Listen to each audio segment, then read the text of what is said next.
سلام، شلونكم؟ شخباركم؟ ان شاء الله تكونوا بصحة وسلامة وبخير. اليوم نبي نسوي مع بعض مرق دياي على طريقتي وعلى الطريقة القديمة الكويتية. طبعا اول شيء نحتاجه، عندي هني دياية واحدة، انا هني نظفتها وغليتها لمدة 10 دقايق عشان كل الصفرة اللي فيها. هذه طريقتي انا، تبي تسوون ما تسوون كيفكم. انا دائما اخليها 10 دقائق على نار على النار، ومعاها شويه ملح وشويه خل، واخليها شويه لمده 10 دقائق، وبعدين اكت الماي كله واغسلها مره ثانيه عشان استخدمها. يعني مو مستويه بس 10 دقائق. هني عندي ديايه تقريبا قصصتها كذي ارباع، ديايه كامله. وعندي هني البهارات راح استخدمها، عندي هني قفشه وسط من الكركم، وعندي مكعبين ماجي، وعندي قفشه وسط من فلفل اسود، بهارات مشكله مال دياي، وعندي ثوم مهروس تقريبا فص ثوم مهروس، وعندي هني حبتين من اللومي، وعندي هني طبعا المعجون طماط الصلصه، وعندي الملح، وعندي هني التمر الهندي او الصبار، واذا ما تبون كيفكم، بس هذه طريقتي يعني يعطيها طعم حلو كذي حموضه. وعندي الخضر راح استخدمها، هني عندي بطاط قصصته كذي مكعبات، وعندي جزر، وعندي طماط مقصص صغار او اذا تبونه بالخلاط كيفكم، وعندي حبه بصل كبيره، وعندي فلفل حار اختياري، تقدرون تحطون كوسه، تقدرون تحطون قرع كيفكم، بس هذه طريقتي. طبعا راح نسوي مع مرق الدياي، راح نسوي عيش ابيض مشغول. هني انا سويته لانه ما يبي له شيء مثل ما تشوفون، خليته على النار عشان يستوي مع بعض. فهني سويت العيش المشغول. الحين نبدي باول خطوه، خليكم معاي. الحين اول شيء راح نولع على النار، بسم الله، هالشكل، وراح نحط زيت نباتي تقريبا قفشتين من الزيت النباتي، قفشتين ملات الاكل. وبعدها راح انزل عليه البصل اللي عندي، بسم الله، بالشكل، بس البصل.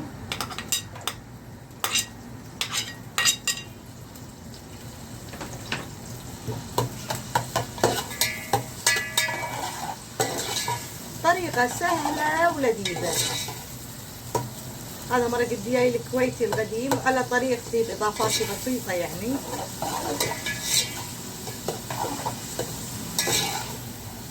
حبيت أشارككم الوصفة. الحين أنزل الدياي اللي عندي، اللي هو أساسا يعني مغسول ومنظف، بس أنا إضافة من عندي إني دايما أنا الدياي يعني اغليه لمده 10 دقائق عشان يطلع الصفره اللي فيه، مع انه ما في صفره. انا استخدم دياي المتحده احسن دياي وما في صفره، بس هذه طريقتي انا احب كذي. الحين اقلب كل شيء مع بعض.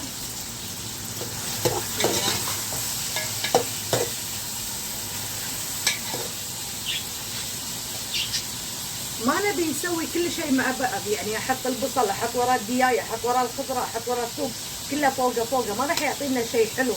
لازم كل شيء ياخذ وقته، وكل شيء تحمسونه يعني عشان يعطيكم الشيء الزين، يعطيكم المرقه الحلوه. الحين انا نزلت البصل مع الدياي، الحين اخليه شوي، بعدين ارد اقلب الدياي. ابي يعطيني اللسعه هذه على الدياي، اللي لسعه يعني ما اخليه يستوي، لا، ياخذ لون، يعطيني اللسعه شويه الاحمرار هذا. الحين رجعت لكم بعد ما قلبت الدياي، خذ تحميره خفيفه مثل ما تشوفون بهالشكل هذا كنت ابي، يعني مو يستوي، لا، تحميره كذي بسيطه مع البصل. تقلبهم مره ثانيه كذي تحميره حق الدياي بهالشكل. بس الحين راح انزل الثوم اللي عندي بعد ما نزلت البصل وحمسته مع الدياي. راح انزل الحين الثوم عشان كل شيء ياخذ من طعم الثاني ويعطيني المرق الحلو.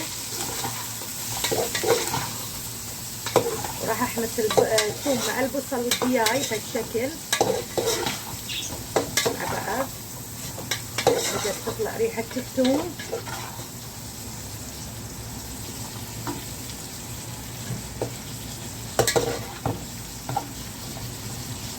بعد ما حمرنا شوية البصل عشان يعطينا الطعم والنكهة، ما نخليه مثل ما هو، لا بس ما نحرقه، شوية نحمره.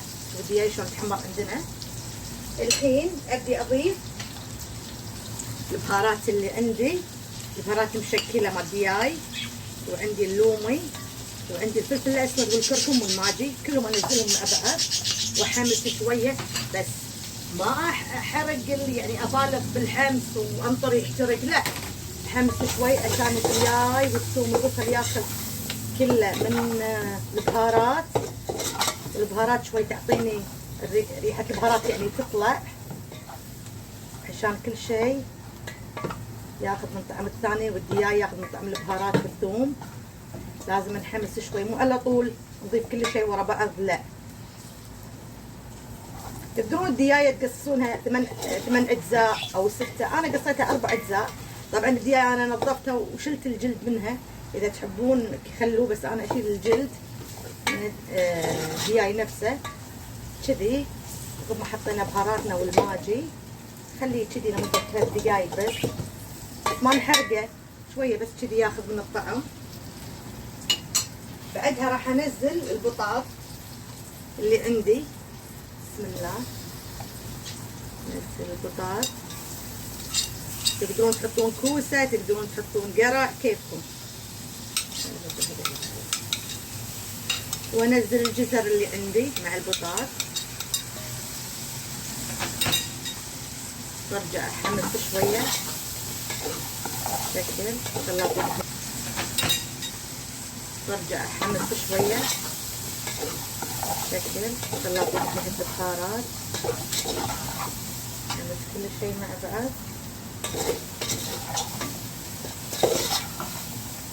نكون مجهزين ماي الحار سخان عشان نستخدمه كذي الشكل. الحين ننزل طماطم اللي عندي مقصص صغار، او اذا تسوونه بالخلاط كيفكم، انا قصصته كذي صغار لانه راح يذوب كله.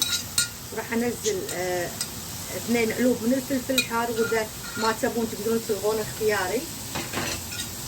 راح نحمس كل شيء مع بعض. ان شاء الله ريحه ريحه بهارات. الدياي عطاني شويه لسعه على الدياي كذي اللون الذهبي، احلى من اللي يكون كذي لونه ابيض كنا شكله مشوي او مقلي، بس هو لا كذي. اخليه كذي شويه على نار عاليه. الحين ابدي انزل المعجون الطماط. بسم الله. نستخدم 1.5 لان انا ابي يعني خاطر ثقيل، ما ابي ماي كذي، لا. فراح استخدم 1.5 علبة من معجون الطماط الصلصة، عشان ابي المرقة خاطرة ثقيلة ما ابيها خفيفة. وراح احمس المعجون مع هذا كله، الدياي والخضرة البهارات اللي عندي، وخليه لمدة دقيقتين بس عشان طعم المعجون المواد الحافظة اللي فيه تروح كذي. خليه دقيقتين، وراح احط عليه الماي الحار اللي عندي. الحين خليكم معاي لحد ما شوية بس اخليه على النار وارجع لكم. الحين رجعت لكم بعد ما خليته تقريبا 4 دقائق على النار، على نار عالية، عشان شوية حمست الطماط المعجون عشان نتخلص من المواد الحافظة اللي فيه، وهم الطعم المواد الحافظة تروح. الحين ابدي انزل عليه. بسم الله الرحمن الرحيم. الماي الحار اللي عندي. بسم الله الرحمن الرحيم. ما نحط من النص، من الجنب كذي نحط الماي باتجاه واحد، عشان البهارات اللي على الدياي والخضره ما تروح. اذا نزلناه على صوب واحد يعني يكون مكان واحد، وراح يحرك كل المكونات مع بعض. اذا حطينا كذي من فوق راح البهارات وعندنا اللي سويناه تسبيكه اللي لما حمسنا وكذي الدياي والخضره مسكت بالبهارات والمعجون، فاللي حطينا كذي كلها راح تنزل منه، فاحنا نحطه باتجاه واحد.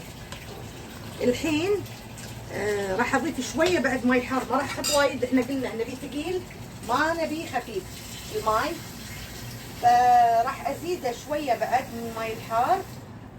بسم الله، باتجاه واحد بالشكل كذي كافي، كذي وايد زين. الحين نتأكد من ملحه، لأن أنا ما حطيت ملح، حطيت بس ماجي، وأبي أتأكد من ملحه. بسم الله، بسم الله. نحتاج من ملح، والملح والماجي حسب الرغبة، كل واحد شلون يحب ملحه. راح احرك مرة ثانية. بسم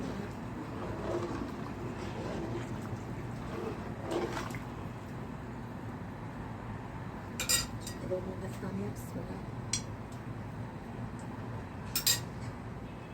احتاج بعد ملح شوية تقريبا كذي اسرع. راح احرك، راح اتأكد من الملحة مرة ثانية. بسم الله.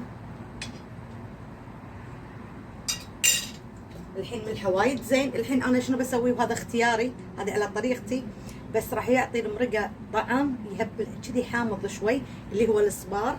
انا راح احط الصبار هني جاهز، واذا عندكم القديم تقدرون شوية تحطون معاه ماي وترسونه شوي، ومايه تستخدمونه.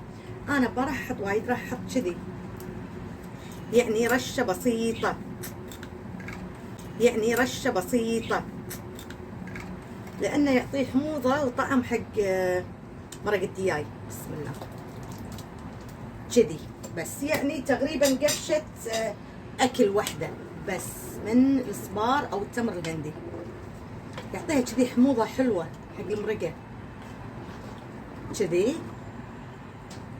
هالشكل. أتأكد بس من ملحة آخر مرة.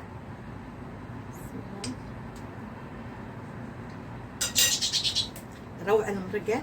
الحين اخليها تقريبا لمدة 35 او 40 دقيقة على نار وسط، واغطيه عشان يستوي عندي الدياي، لان الدياي مو مستوي والخضرة تستوي، البطاط وكله. وانا مثل ما قلت لكم ابي المرقة خاثرة، يعني ثقيلة ما ابيها خفيفة. فالحين راح اغطي الجدر واخليه لمدة تقريبا 35 او 40 دقيقة لحد ما يستوي الدياي. واذا تبون الدياي يعني كلش لين يعني يصير يعني مستوي حده، خلوه لمدة ساعة بالضبط على نار وسط. الحين اغطيه واخليه وارجع لكم عند التقديم، خليكم معي. رجعت لكم حبايبي بعد ما خلص المرق عندي وصبيناه، نشبنا الغداء. تشوفون المرق ايش حلاته وشلون ثقيل وكذي خاثر. تشوفون الدياي، تشوفون المرق شلون كذي خاثر، تشوفون الشكل. طبعا مثل ما قلنا سوينا مع العيش الابيض المشخول، وطبعا هذا المعبوج والروب والدقوس طبعا والخضرة والليمون. وهذه كانت وصفتي لكم اليوم، مرق الدياي على طريقتي وعلى الطريقة الكويتية القديمة مثل ما تشوفون. والدياي شحلاته مستوي هبل، تشوفون المرق شلون ثقيل وينن الطعم. وهذه كانت وصفتي لكم اليوم، مرق الدياي الكويتي على طريقتي. واتمنى تفعلون الجرس وتحطون لايكات عشان يوصلكم كل شيء جديد، ونطروني بوصفة جديدة. مع السلامة.